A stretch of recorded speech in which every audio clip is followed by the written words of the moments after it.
Chinedu's American story began not with a clandestine border crossing, but with a formal letter of acceptance and a valid F1 student visa in his passport. He arrived at JFK Airport from West Africa with 2 suitcases and a dream of becoming an environmental engineer, a skill he planned to bring back to address water scarcity in his homeland. For years, his journey was a textbook example of legal immigration. He studied hard, graduated with honors, and secured a job with an engineering firm through the optional practical training program. Then, through a chain of bureaucratic misfortune and employer exploitation, his legal status unraveled. The fragile line between being in status and out of status became his reality, exposing the vulnerability of visa-dependent workers. But his story is also about the network of community kindness that can appear to prevent a freefall, a story of a system's failure met with human intervention. Chinedu's early years in America were marked by focused ambition and steady progress. The university campus was his world lecture halls, engineering labs, and the library where he often fell asleep over his textbooks. He was a star student, admired by professors for his innovative thesis on sustainable irrigation. Upon graduation, he was hired by a mid-sized engineering consultancy. His OPT work authorization was approved, a 1-year permit, allowing him to gain practical experience in his field. His employer promised to sponsor him for an H-1B work visa, the next logical step. Chinedu threw himself into his work, designing efficient water systems for municipal projects. He rented a small apartment, bought a used car, and began sending modest remittances home.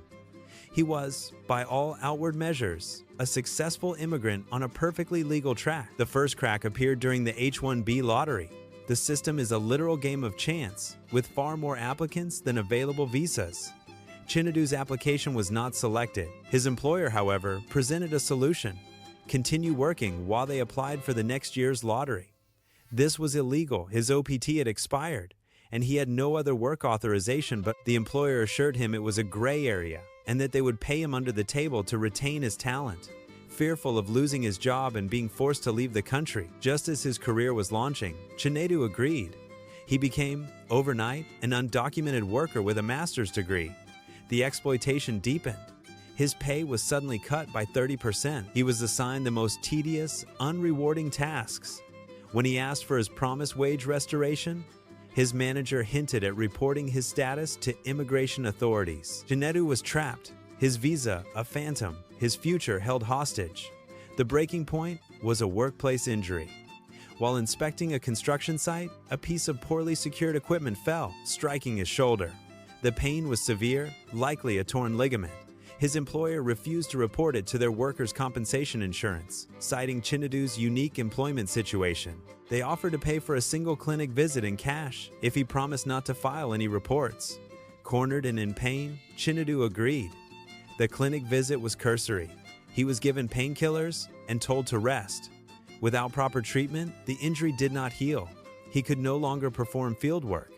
2 weeks later, he was let go due to budget cuts. With no job, no valid status, and an injury preventing manual labor, Chinedu's carefully built life collapsed.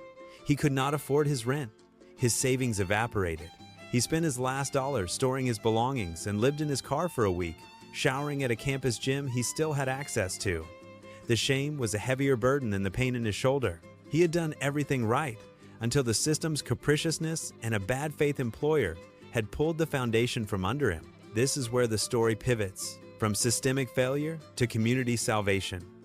Desperate, Chinedu returned to his university's international student office, not for help, but to officially withdraw so they wouldn't be liable. The advisor, a woman named Patricia, who had helped him years before, immediately noticed his distress. She listened without judgment. Instead of directing him to immigration enforcement, she made 2 calls. The first was to a pro bono legal clinic, specializing in migrant worker rights. The second was to a professor in the sociology department who ran a network supporting former students in crisis. Within 48 hours, Chinedu had a temporary bed in a shelter run by a local interfaith coalition that did not ask for immigration status, only need. A volunteer doctor from the coalition examined his shoulder, connecting him with physical therapy at a sliding scale clinic. The legal clinic took his case. They determined his employer had violated numerous labor laws. They helped him file a whistleblower complaint with the Department of Labor and a petition for a U visa, a visa for victims of certain crimes who assist law enforcement. While the U visa process is long, filing it provided him with a potential future path and temporary protection from deportation. More immediately, the sociology professor connected Chinedu with a research fellowship at the university's Environmental Institute. It was a modest stipend, not a salary, but it was legal work under the umbrella of academic study. It allowed him to use his engineering skills again, contributing to a project on urban water reclamation. His dignity began to return, stitch by stitch. Chinedu's recovery was slow and nonlinear. The shelter led to a room in a shared house with other immigrant graduates navigating similar limbo. The fellowship led to contract work with a nonprofit focused on global water issues. He found a community not of shared nationality, but of shared experience, highly educated immigrants who had fallen through the cracks of the visa system. They shared job leads, legal resources, and an unspoken understanding. The overwhelming narrative in his life was no longer exploitation, but the consistent, quiet kindness of strangers and institutions. The advisor who listened, the legal advocates who fought for him, the doctors who healed him, the fellow researchers who valued his mind. Today, Chinedu is not a tragic figure.